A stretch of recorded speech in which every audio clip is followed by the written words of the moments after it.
Hello दोस्तों, inspired point में आपका स्वागत है। दोस्तों, कभी हार न मानना एक अद्भुत गुण है जो किसी भी व्यक्ति को सफलता की ओर ले जा सकता है। यह वह शक्ति है जो हमें चुनौतियों का सामना करने और अपने लक्ष्यों को प्राप्त करने में मदद करती है। दृढ़ता के बिना हम आसानी से हार मान सकते हैं और अपने सपनों को छोड़ सकते हैं। इस वीडियो में हम कभी हार न मानने की शक्ति और इसके महत्व के बारे में जानेंगे।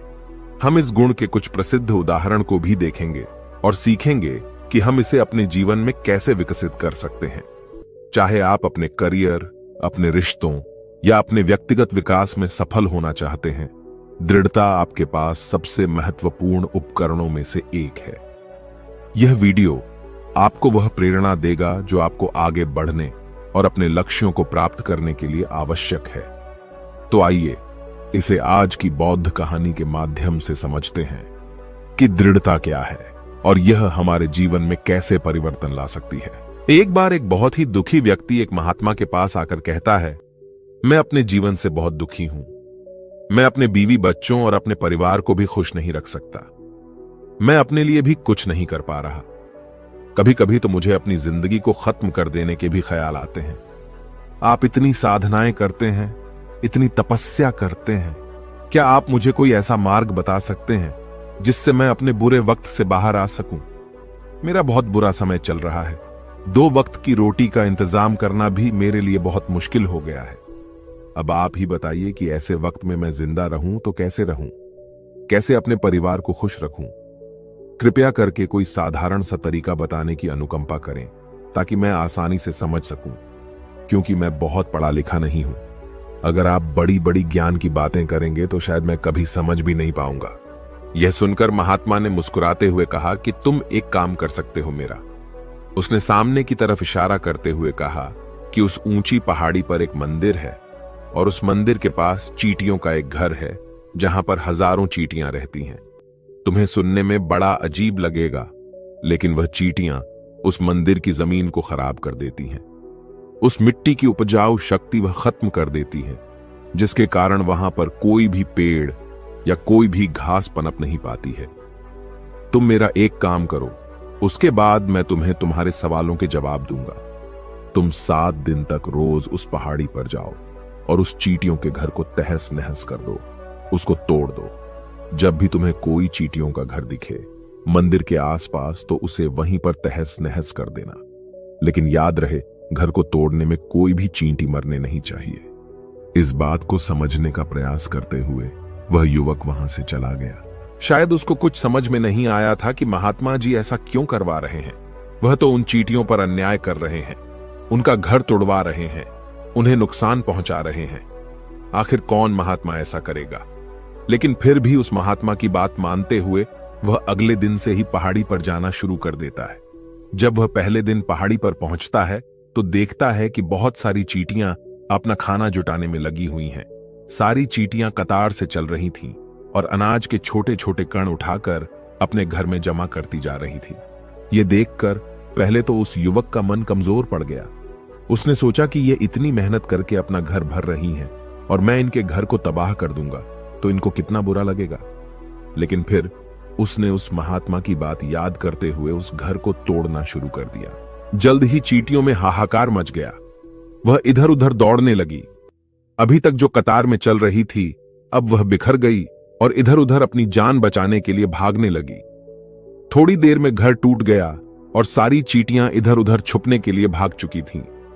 यह करने के बाद वह युवक दुखी मन से वापस अपने घर पर लौट आया। उसका मन परेशान था, दुखी था, पश्चाताप से भरा हुआ था। फिर उसने अपने बिस्तर में रात में लेटे लेटे ही सोचा कि अब तो उन चींटियों का घर तबाह हो चुका है। अब वहां वापस जाने से क्या प्रयोजन है? अब क्या फायदा होगा? क्योंकि चींटियों का घर तहस नहस करने के लिए महात्मा जी ने कहा था, जो मैं कर चुका हूं।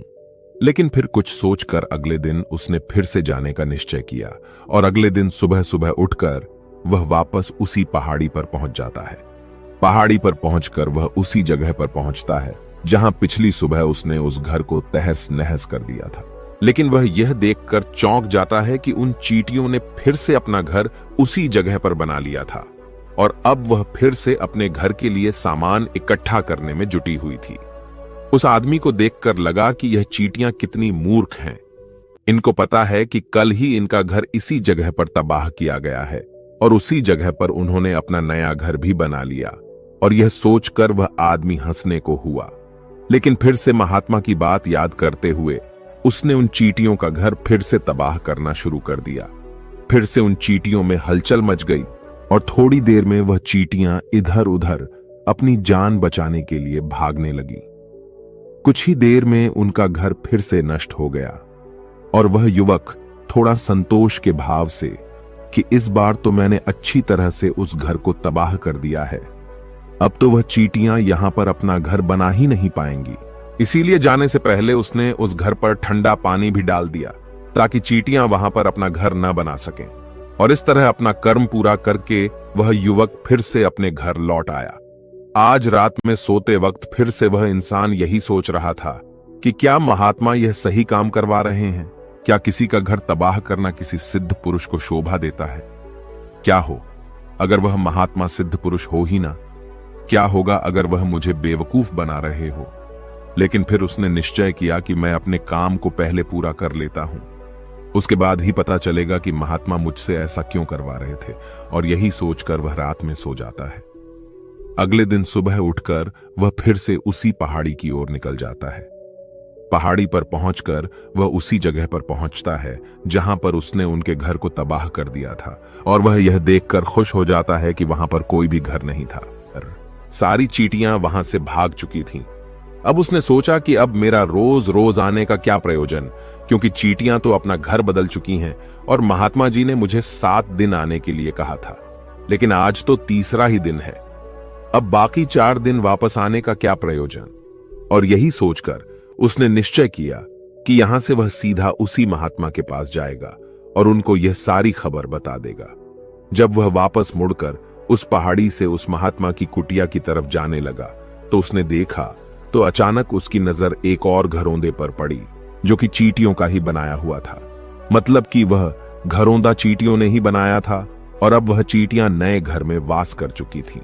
यह नया घर उनके पुराने घर से थोड़ी ही दूरी पर था और जब उस युवक की नजर उस घरौंदे पर पड़ी तो उसने सोचा कि शायद महात्मा को पता था कि यह चींटियां अपना घर यहां से बदलकर किसी दूसरी जगह पर बना लेगी, इसीलिए उन्होंने मुझे 7 दिन आने के लिए कहा था। और यह विचार करके वह उसका नया घर भी तोड़ने के लिए पहुंच जाता है। जब वह वहां पहुंचा तो चींटियां उसी तरह अपने कार्य में लगी हुई थीं। वह अपने लिए खाना इकट्ठा कर रही थी और अपने घर में जमा करती जा रही थी। जो पुराना घर टूटा था वहां भी अनाज के कण बचे हुए थे और चींटियां वहां से भी अनाज इकट्ठा कर करके वापस अपने नए घर में ला रही थी। अब यहां पर फिर से युवक का मन थोड़ा कमजोर पड़ गया, क्योंकि वह खुद भी कमजोर था, खुद भी वक्त का मारा हुआ था। इसीलिए उसके मन में उन चींटियों के प्रति दया का भाव उमड़ रहा था। उनके ऊपर उसे दया आ रही थी। वह चाहता था कि उनकी मदद करे, लेकिन वह उल्टा उनको नुकसान पहुंचा रहा था। लेकिन उस महात्मा की बात को याद करते हुए उसने फिर से उस घर को तोड़ने का निश्चय किया और उसने इस बार बड़ी ही सावधानी के साथ बिना किसी चींटी को कोई नुकसान पहुंचाए वह घर तबाह करना शुरू कर दिया। वक्त थोड़ा ज्यादा लगा, क्योंकि किसी भी चींटी को नुकसान न पहुंचाने की शर्त महात्मा ने पहले ही रखी थी। इसीलिए उसको बड़ी सावधानी के साथ उन घरों को तबाह करना था। लेकिन आखिरकार उसने उस घर को भी तबाह कर दिया और उस घर को तबाह करने के बाद वह बड़े ही दुखी मन से, इस बार वह पहले से भी ज्यादा दुखी था, क्योंकि उसने उनका नया घर भी तोड़ दिया था। वह उन चींटियों को बसने ही नहीं दे रहा था और वह अब अपने आप को शैतान या दानव समझने लगा था। लेकिन फिर भी उस महात्मा की बात को मानते हुए वह अपने घर पर दुखी मन से वापस आ गया। रात में सोने से पहले एक बार उसने फिर से सोचा कि मैं कितना बड़ा शैतान हूं, कितना बड़ा दानव हूं। पुराना घर तो छोड़ो, मैं उन चींटियों को कहीं भी बसने के लिए कोई जगह ही नहीं दे रहा हूं। वह चींटियां मेरे बारे में क्या सोचती होंगी? वह कितना दुत्कारते होंगे उस परमात्मा को जो मेरे द्वारा यह काम करवा रहा है। लेकिन फिर भी उसने अगले दिन जाने का निश्चय किया और अगले दिन सुबह सुबह वह फिर से वहां पर पहुंच गया। वह यह देखकर फिर से आश्चर्यचकित रह जाता है कि इस बार चींटियों ने एक और नई जगह पर अपना घर बना लिया था। वह पहले से भी ज्यादा ऊर्जा के साथ काम कर रही थी और उन्होंने एक रात में पहले से भी बड़ा घर बना लिया था और अब वह फिर से अपना अनाज और खाना इकट्ठा करने में जुटी हुई थी। यह देखकर उस आदमी को लगा कि यह चींटियां किस मिट्टी की बनी हुई हैं। मैं इनको बार बार यहां से भगाने की कोशिश कर रहा हूं और ये वहीं पर अपना घर बना लेती हैं। क्या इनको पता नहीं है कि मैं इन्हें यहां पर कभी भी बसने नहीं दूंगा? यह चींटी है, दिखने में इतनी छोटी है, लेकिन फिर भी यह मुझसे हार नहीं मान रही है। बड़े ताज्जुब की बात है। और इस बार उसने गुस्से में उस घर को तहस नहस करना शुरू कर दिया। लेकिन इस बार तहस नहस करते हुए कुछ चींटियां वहीं पर मर गईं। उसके पैरों तले कुचल दी गई। कुचलने के बाद जब वह अपने अहंकार से बाहर आया तो उसने देखा कि गुस्से में उसने उन चींटियों को कितनी क्षति पहुंचा दी है। उसका मन पश्चाताप से भर गया और वह रोता हुआ अपने घर की तरफ बढ़ गया। रात में सोते वक्त उसने सोचा कि मैं उन चींटियों पर बहुत ज्यादा अत्याचार कर रहा हूं। अब इससे ज्यादा अत्याचार मैं नहीं कर पाऊंगा। और यही सोचकर वह अगले दिन उन चींटियों के लिए अपने घर से थोड़ा आटा लेकर उसी पहाड़ी पर पहुंच जाता है। आज उसके मन में उन चींटियों के प्रति श्रद्धा का भाव था, दया का भाव था। आज वह उनकी मदद करना चाहता था। और जब वह वहां पर पहुंचा तो चींटियां फिर से अपने नए घर को बनाने में जुटी हुई थी। उसने बड़ी ही दया के साथ उन चींटियों को अपना लाया हुआ आटा खिलाया और अगले 3 दिनों तक वह ऐसा ही करता रहा। जो इंसान पिछले 4 दिनों से चींटियों को नुकसान पहुंचा रहा था, अब वही इंसान उन्हें मदद कर रहा था। वह रोज सुबह जाता और उन चींटियों को अपने हाथों से आटा खिलाता। 7 दिन के बाद वह युवक उस महात्मा के पास पहुंचकर हाथ जोड़कर बोलता है कि हे महात्मा जी, मुझे माफ कर देना। मैंने उन चींटियों का घर तबाह करने के लिए बहुत कोशिश की। मैंने उनका घर तबाह किया भी। एक बार नहीं, 4 बार मैंने उनका घर तोड़ा। उसके बाद मैं हिम्मत नहीं कर पाया, उनके घर को नहीं तोड़ पाया। मैं समझ सकता हूं कि मैंने आपका काम पूरा नहीं किया और इसके बदले आप मुझे वह तरीके भी नहीं बताएंगे जो कि मुझे मेरे बुरे समय से बाहर निकाल सकते हैं। लेकिन मुझे इसका कोई दुख नहीं है।